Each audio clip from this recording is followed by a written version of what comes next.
Welcome, curious minds, to another deep dive from RWG Publishing. Today, we're really digging into a story about grit, about growth, and what it actually means to build your own winning streak. We're opening up Winning Streak, The Rise of a Champion by Bill Vincent. It's a powerful story. And our mission today, to pull out those universal truths, those, nuggets of wisdom that work way beyond the basketball court for anyone aiming for their own breakthrough. Absolutely. It's such a great look at, well, how talent and drive mix with those often unseen support systems, the things that really push people forward. We'll be unpacking how Vincent uses Ethan Blake's journey to shine a light on perseverance, mentorship, and finding purpose, even after you've supposedly won the game. Exactly. We're getting into the why and the how behind Ethan's whole path, looking for things you can maybe see in your own life, your own goals. So get ready for some interesting details, maybe a little humor, as we explore what makes a champion tick. Okay, let's start where Vincent does. Chapter 1, The Underdog. We meet Ethan Blake, and things are, well, pretty tough. What's his world like? Yeah, Vincent throws us right in. 5 a.m. This cramped bedroom. It's more than just a room, right? It's symbolic. Yellowing wallpaper, that faint smell of burnt coffee, Pine Hill, and that Michael Jordan poster on the wall. It's not just a poster. It's his dream, his NBA ambition slammed right up against his reality. Vincent uses these details, I think, to show us that basketball isn't just a hobby for Ethan. It's vital, like air. So it's definitely more than a game. It's his escape hatch, his lifeline, as the book says. But right away, there's friction. Inside him and outside, too, yeah. Oh, absolutely. You see him struggling with his grades. Mrs. Carmichael points it out. That sets up future problems, eligibility, but maybe even tougher, those internal fights, those doubts that had become his constant companions. And that's a key insight, isn't it? Sometimes the biggest walls we hit are the ones we build ourselves. And the outside pressure, especially at home. Yeah. Wow. His father's words really cut deep. How does that shape him early on? Yeah, his dad, worn down by the factory, just lays it out. Reality doesn't care about dreams, son. It's time you woke up. It's harsh. It's like this clash of generations, maybe. One grounded in hard reality, the other reaching for something else. And for Ethan, that makes the basketball court even more important. It's his defiance, almost. His sacred space where, like you said, nothing else mattered but the ball, the hoop, and the sound of his sneakers. It shows how sometimes skepticism doesn't crush a dream. It fuels it, makes the resolve stronger. Okay, so that's the foundation. Heavy stuff. Yeah. But then chapter 2 talks about a spark. What ignites things for him? Well, the spark isn't just one big flash. It's more like these little moments in those brutal practices. Coach Harris yelling, "Faster, Ethan, you've got to want it more than the next guy." Pushing him past what he thought his limits were. Even getting one nice shot against his rival, Ryan, after some taunting. That shifts something inside him. And his reply, "No, but it's a start. That's not just talk. That's determination starting to form." He's moving from just dreaming to actively chasing it. Right, but he's still got those real-world problems, like the academics, that math test. What does that show us about chasing a big dream? Vincent's really smart here. He shows that you can't just pursue one thing in a bubble, right? Life doesn't work that way. Ethan tries, but the math test is like a foreign language. His mind's on the court. It highlights that constant balancing act. How do you keep the dream alive, stay eligible, handle responsibilities when everything's demanding your attention? And the book makes it clear. If his grades slipped, there was no way he'd stay eligible for the team. No grades, no game. Simple as that. And then there's this great bit of wisdom from someone unexpected, Mr. Thompson at the diner. What does he tell Ethan? Yeah, Mr. Thompson. Turns out he played ball too. He shares something really profound. He says, dreams are important, son, but so is understanding that life doesn't always go the way we plan. And then this crucial part. Even if you don't reach the exact goal you set for yourself, the journey isn't wasted. Mm-hmm. That's not telling him to quit. It's a reframe. It's saying, find value in the process, whatever the outcome. That's huge for building resilience. That is powerful. And Ethan seems to take that on board, reflecting in his notebook. Plus, he has his mom, Claire, backing him up. Yeah, Claire's belief is the perfect counterweight to his dad's practicality. She tells him, "I'm proud of the young man you're becoming. You've got the drive and the determination to go far." It's that unconditional support. So you've got Mr. Thompson's practical wisdom, Claire's emotional foundation. It helps Ethan see that his drive itself is valuable no matter what. Okay, so that internal spark is getting brighter. Mm-hmm. Then, chapter 3, The Mentor. Coach Harris steps up. How does that change things? Coach Harris sees the potential, the heart, but knows it needs direction, structure. So he offers one-on-one training, but it comes with a clear message. What you need is refinement, focus. You need someone to push you beyond your limits. It's not just about learning moves, it's about building character, building the right mindset. It shows that even driven people need guidance, right? And Ethan just jumps right in. I'll do whatever it takes. Total commitment. What does this specialized training actually involve? What does it teach us? Well, the first session is all about assessment. Basics, speed, court vision, shooting consistency. Coach points out the difference between having the mechanics and making them consistent, day in, day out. It's not just mindless repetition, it's deliberate practice, making skills automatic, reliable under pressure. And the discipline goes beyond the court, too. A schedule, making him disciplined, focused, and in control of his own destiny. It's a whole-person approach. I love that drill coach Harris uses the test of focus with the whistle. That's not just physical, is it? Not at all. It's brilliant. This isn't just about making the shot. It's about blocking out everything else, the noise, the distractions, the doubts. It really zeroes in on the mental game. Controlling your inner world is just as important as controlling the ball. And that journal Ethan keeps becomes a promise to himself. It makes his growth something he owns, something active. Then, boom, Chapter 4, The Rival. Yeah. Things get even more complicated.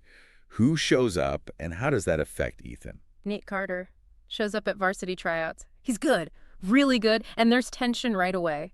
Nate says something like, the real test isn't in the tryouts, though. It's what you do after you make the team. It's not just smack talk, it's a challenge. Stay good, keep working. It sets up this rivalry that really forces Ethan to level up. Competition isn't always bad, you know. It can push you. And Coach Harris sees that immediately, frames it as an opportunity. What's the takeaway there? He tells Ethan, basically, use it as fuel. Rivalries like this can bring out the best in you, turn that pressure into energy. And Ethan's response is key. I don't want it to be easy. I want to earn it. That's a huge mental shift. Their drills show Nate's better, yeah, but Ethan scores too. He realizes Nate's tough, but not unbeatable. The rivalry becomes this constant engine for improvement. Even Ethan's dad, James, chimes in with some perspective on this rivalry, surprisingly. Yeah, James shares some hard-won wisdom. It's not always about being the most talented or the most experienced. Sometimes it's about who can keep pushing forward when things get tough. It's about grit, determination, learning from every single interaction. That lesson goes way beyond basketball. Okay, so mentorship, rivalry. It's all building towards something. But then Chapter 5, The Comeback, actually starts with a crushing defeat. How does Vincent show that low point? Oh, it's rough. Championship game. The pressure gets to him. His confidence just tanks. He has a terrible first half. Vincent describes him feeling like an outsider in his own team, like he's been exposed as a fraud. It's really raw, that feeling of self-doubt taking over when the stakes are highest. The internal battle is raging. But just when he hits bottom, Coach Davis steps in with some crucial guidance. What's the message? Coach Davis calls this early morning meeting. Doesn't yell, just gives perspective. Failure isn't the end. It's part of the journey. It's how you learn, how you grow. And reminds him, you have the talent, but more importantly, you have the heart. It's not just trying to make him feel better. It's reframing failure. Failure's data, it tells you what to work on. That reignites that spark again. It reinforces that big lesson. This whole thing is as much mental as it is physical. And sometimes you learn that the hard way. Okay, we've seen Ethan face some serious internal and external battles, hitting a real low point, but getting that crucial perspective shift. Now, before we dive into his recovery and return, just a quick note. If you're finding Ethan's story inspiring, if you connect with overcoming challenges and building resilience, you really should check out the full book, Winning Streak, The Rise of a Champion by Bill Vincent. It digs so much deeper into these life lessons. You can grab a copy using the link in our show notes on Amazon. Seriously, it's a fantastic read. All right, so after that tough loss and Coach Davis's words, the story shifts. It really emphasizes something vital but often overlooked, the support system. Chapters 6, 7, 8 kind of weave this theme through. How does Ethan's community step up? Oh, it's shown in really tangible ways, those Sunday dinners. His mom, Claire, reminds him about learning to ride his bike, falling, getting back up. She says, "You've always been strong, Ethan, stronger than you know." It's grounding him in his own history of resilience. It's not just rah-rah stuff. And then his friends Tyler, Ryan, Jake, they don't just offer advice. They show up, they bring the party to him, watch old game tapes, they just make it clear, we've got your back, right, no matter what. That presence is huge. And his parents together, they offer some really powerful encouragement when he's feeling vulnerable. What's their core message? They tell him this is just a detour, not the end of the road. But maybe more importantly, they say it's okay to ask for help when you need it. Giving him that permission to not have to be strong all the time, that's massive, especially for a young guy trying to prove himself. Even his physical therapist, Rachel, gives him a dose of reality, but with empathy. Recovery isn't a straight line, she says, but every step forward, no matter how small, is progress. And her advice to give yourself some grace, wow, that's something we could all use sometimes, right? Definitely.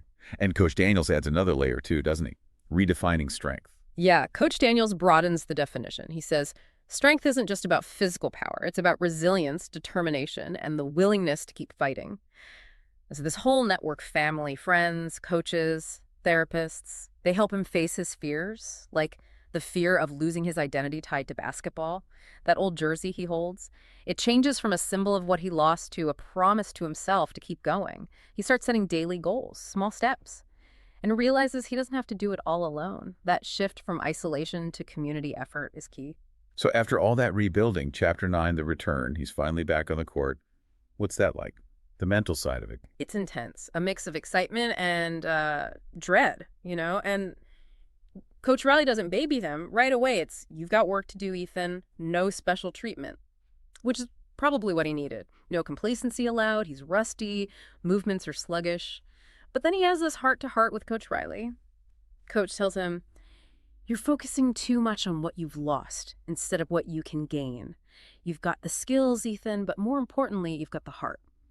It's that perspective shift again. Focus on potential, not deficits. And he finds some camaraderie in the grind too, right? He's not totally alone. No, he starts training with Marcus, another player. And Marcus shares his own story, his own struggles. Marcus says something really insightful. I didn't have to be the best at everything to be valuable. I just had to be the best version of myself. That helps Ethan feel like he belongs again, validates his own path. Then comes the first scrimmage. Big test. He's tired, stamina's not there yet, but he makes this huge defensive block, sets up the winning play, and Marcus just says, looks like you're back. Simple, but powerful.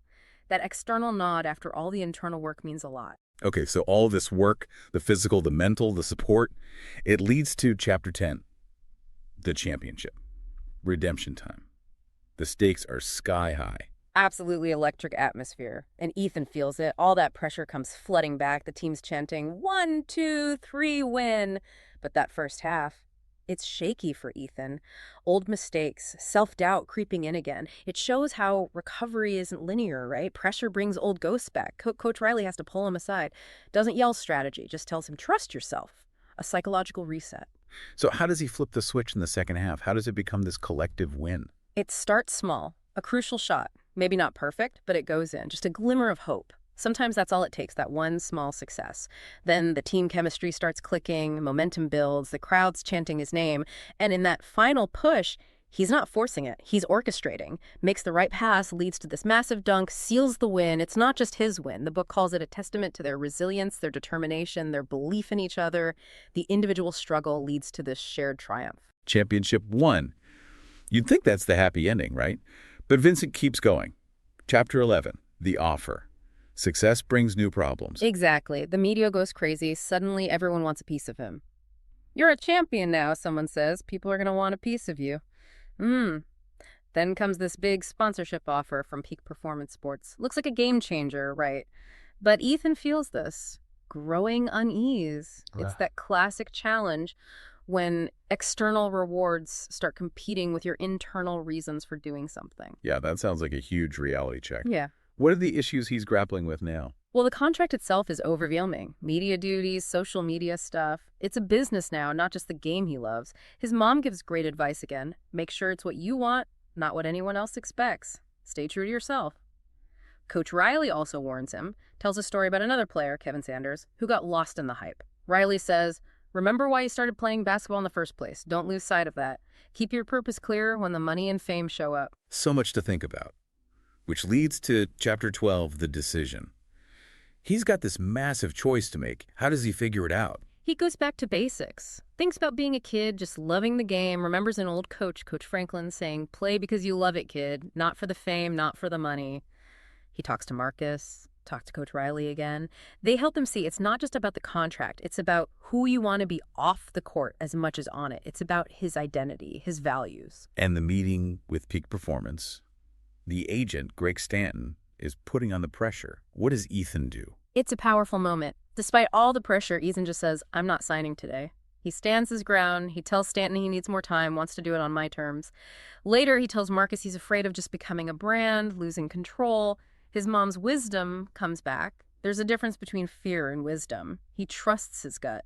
He realizes he has the power to define his own success, even if it means pausing a huge opportunity. That takes courage. That's a major turning point. Which brings us to Chapter 13, the legacy. He starts thinking beyond just playing, doesn't he?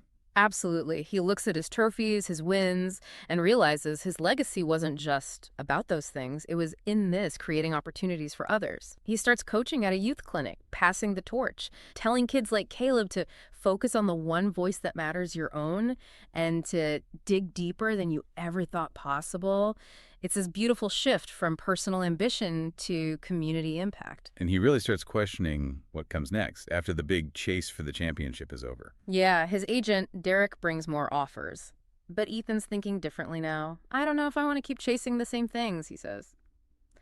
There's this really touching scene with his dad back at his childhood home. His dad, who was so tough on him before, now says his achievements don't have to define everything you do from here on out. He encourages Ethan to take a break, figure out who you are without the chase. It's come full circle. Amazing growth, not just for Ethan, but for his dad, too.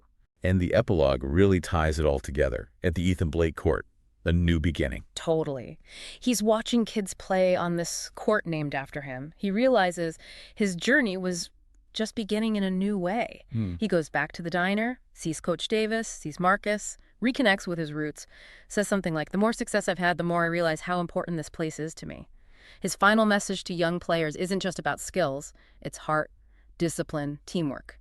He's found his new purpose, mentorship, giving back. He's ready for whatever it is next, focusing on that legacy. Wow. What an incredible journey we just unpacked. From that kid in Pine Hill dreaming big through all the highs and lows to finding this deeper sense of purpose.